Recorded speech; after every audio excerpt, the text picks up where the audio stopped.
So hello everyone, আজকে আমি তোমাদের সাথে শেয়ার করে দেখাবো আমি কাঁঠাল দিয়ে কিভাবে এত মজাদার একটি কাবাব বানিয়েছি। তো চলো দেরি না করে ভিডিওটি শুরু করা যাক। তো এরকম বড় সাইজের একটি কাঁঠাল লাগবে। কাঁঠালটিকে আমরা পিস পিস করে লবণ হলুদ দিয়ে ভিজিয়ে সিদ্ধ করে নিব। এরপর একটু থেঁতুনি দিয়ে ভালো করে থেতলে নিব।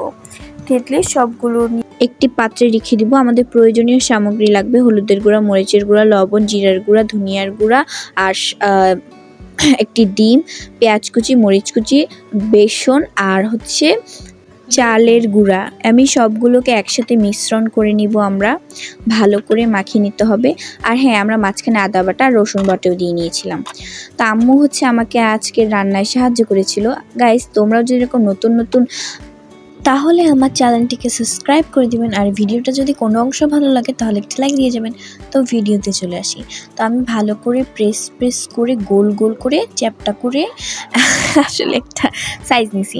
তো দেন একটা প্যানে আমরা তেল ঢেলে দিব। তেলটাকে যতক্ষণ পর্যন্ত গরম হতে থাকুক ততক্ষণ। আর মাঝখানে আমি আমার আংটি দেখাইতেছিলাম, ঠিক আছে? কেমন হয়েছে বলবা। তারপর তেলটা গরম হলে আমরা বড়াটাকে দিয়ে দিব। বড়াটাকে আমরা সুন্দর করে লাল লাল করে ভেজে দেবো। গাইস, বড়াটা এত মজা ছিল যে আমার ভিডিও করতে ভুলেই গেছি। অ্যান্ড আমি অর্ধেক খেয়ে ফেলেছি, তখন আমার মনে পড়ছে যে আল্লাহ, আমি তো ভিডিওই বানাই নাই। ওকে গাইস, ভিডিওটা ভালো লাগে একটা লাইক দিয়ে দিও। আল্লাহ হাফেজ। অ্যান্ড অবশ্যই গাইস, কাঁচা কাঁঠালের সিজন থাকতে এটা বানিয়ে নিও। আল্লাহ।